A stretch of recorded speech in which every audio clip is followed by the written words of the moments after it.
இந்த லூக்கா 21 அதிகாரம் முழுவதும் நீங்கள் வாசிக்கும்போது கடைசி காலத்துக்கான அடையாளங்களை இயேசு பேசிக்கொண்டே வருகிறார்.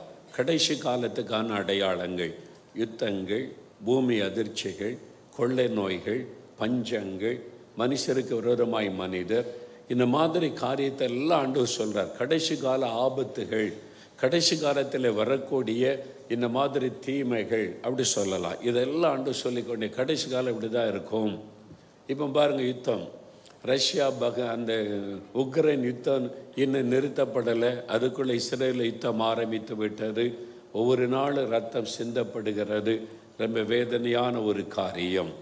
அதனால் நாம் தேவ பிள்ளைகள் இந்த மாதிரி கடைசி காலத்தில் இந்த பக்கம் யுத்தத்தினால் உண்டாகிற பாதிப்பு, இன்னொரு பக்கத்தில் சீனாவினுடைய போர்க்கப்பல்கள் தைவானுடைய கடற்பகுதியில் நிறுத்தப்பட்டிருக்கிறது. எந்த நேரத்திலும் தைவான் மீது யுத்தம் தொடுக்கலாம் சீன தேசம் என்கிற ஒரு பயம் உலக அளவிலே காணப்படுகிறது. அது ஒரு பெரிய விளைவை உலக அளவில் உண்டாக்கும் என்று சொல்லப்படுகிறார்கள். இந்த மாதிரி பல காரியங்கள், ஜனத்துக்கு விரோதமாக பல நாடுகளில் உள்நாட்டு யுத்தங்கள் நடக்கிறது. பூட்டானில் உள்நாட்டு யுத்தம் நடக்கிறது. மியான்மரில் ஜனங்கள் நிறைய சிறுமையை அனுபவித்து உள்பக்கம் போராட்டம் நடக்கிறது. பல தேசங்களில் இது நடந்து கொண்டே இருக்கிறதை நம்ம பார்க்கிறோம்.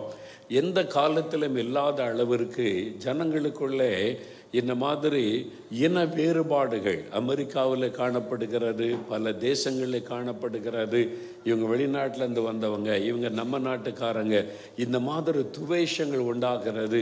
இதெல்லாம் கடைசி காலத்துக்கான ஒரு பெரிய அடையாளங்கள். அப்போ இதெல்லாம் நடக்கிறது, தீமைகள் உண்டாகிறது. பஞ்சம் பாருங்கள், இலங்கை தேசத்தில் இன்னும் பஞ்சம் முடிவடையவில்லை. சில சமயம் விலைவாசி குறையுது, மறுபடியும் ஏறுகிறது. பெரிய பாதிப்பை அந்த மக்கள் சந்திக்கிறாங்க. ஒரு கணக்கெடுப்பு சொல்லுகிறது, இலங்கை தேசத்தில் பெரும்பாலான மக்கள் ஒரு நாளைக்கு 2 வேளை சாப்பிட பழகி கொண்டார்கள்.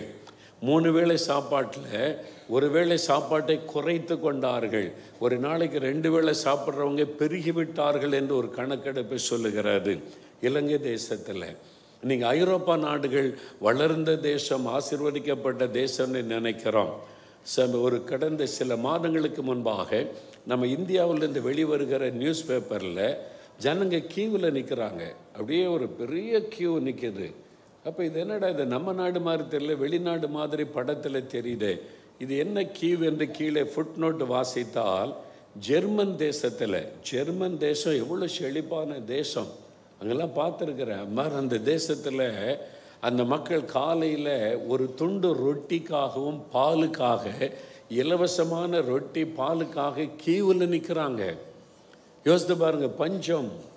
இன்றைக்கு ஆண்டவர் சொன்ன வார்த்தை தீவிரமாய் நிறைவேறுகிறது.